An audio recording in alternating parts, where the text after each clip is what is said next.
Today's Toy Spot, we're having a look at the Mattel DC Comics Multiverse Batman Arkham Knight Batman.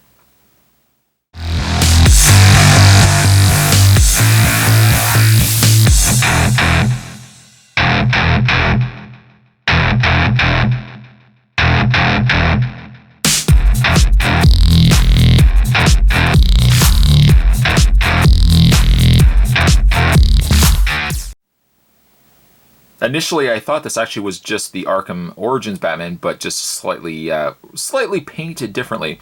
But it does appear that Batman does feature a brand new sculpt. This is an adult collector toy action figure, but it's not to say that you couldn't have a kid playing with this. I mean, these figures are relatively inexpensive. I think they're anywhere from $8 to $10. So it doesn't come with any sort of accessories. None of the figures other than Harley Quinn that we've looked at so far have come with any accessories. The back of the package features a much bigger picture of the Arkham Knight Batman. Real name Bruce Wayne, occupation vigilante, weapon of choice utility belt. They've scaled back considerably the read-up on Batman here. DC Comics Multiverse figures are inspired by comic-based, character-rich entertainment sources such as movies and video games. These figures are meticulously designed to be truly authentic, celebrating the many universes of entertaining DC Comics material. Other figures are available are the DC Comics Scarecrow, DC Comics Red Hood, and Two-Face. Spot's going to take a break and get this opened up, and when we come back, we're getting a better look at the DC Comics Multiverse Arkham Knight Batman. There's more heading away, guys. Don't go anywhere. Stay tuned. Getting a better look at the Batman Arkham Knight version. Articulation-wise, he's pretty much exactly the same as the Arkham Origins Batman that we already had a look at. He's definitely scaled up, I would say, from the armor standpoint.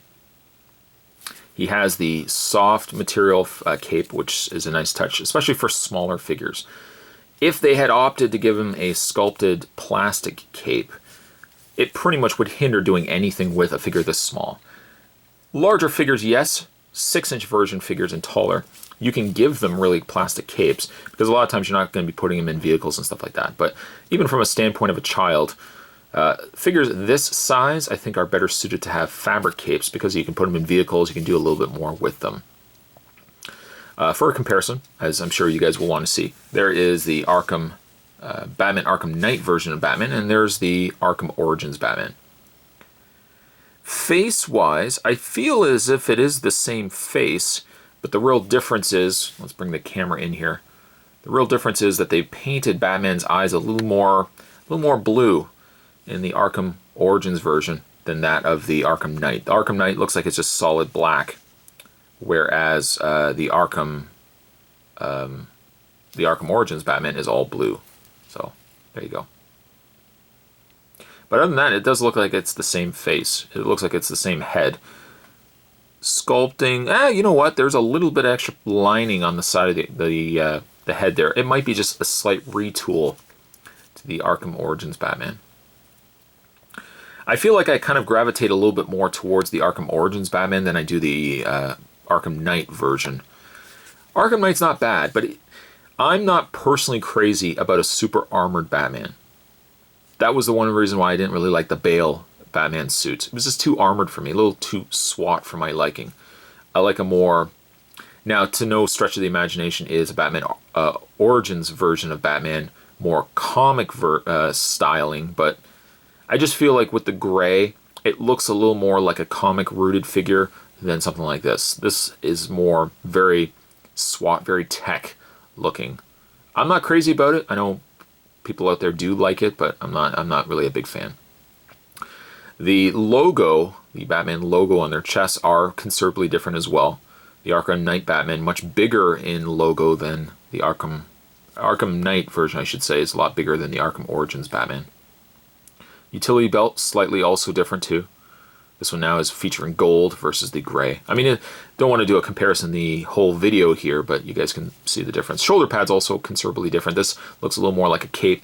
His shoulder pad area of Arkham Knight Batman has the shoulder pads. It looks more like armor. Putting him to the side. Articulation, by the way, on Batman, like Spot had mentioned, is exactly the same as the Arkham Origins.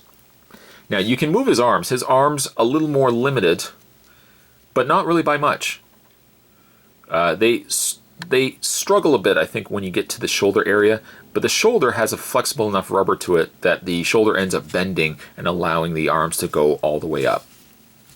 So I'm glad to see that it's not super limited. He does have a hinge. Oh, by the way, the arms also go forward and back, and you can see too, those shoulder pads don't get in the way.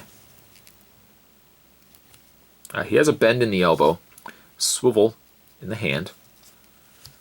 No torso crunch, but he does have a swiveled waist. And as for his legs go forward, back out, swivel the thigh, nice bend in the knee there. And once again, no articulation in the ankles. Could have been cost-saving measures. It could also have been that, you know, a figure this small with ankles very, very small in the joint could have been making the figure very loose. You could have very loose ankles. I don't like loose ankles. Sadly, though, no display stand. I just really wish they could have thrown in a display stand. Like, if they really are selling the multiverse as like a big thing, where you've got movie versions of characters, game versions of characters, you know, why not go all out and just give us at least, throw us a bone, give us a little display stand. That would have been nice. Whether you like the armored look of Batman or you don't, I mean, it's a good sculpt on a figure. I'm not crazy about the design, but I have to say that it's a good-looking figure. It's a good look for Batman, just not mine. The Arkham Knight Batman, I'm going to give it an 8. Today's Toy Spot, we were looking at the Batman Arkham Knight Batman from the DC Comics Multiverse. Stay tuned, guys. Spot's going to have more videos heading your way. Thanks for watching, as you always do. See you next time.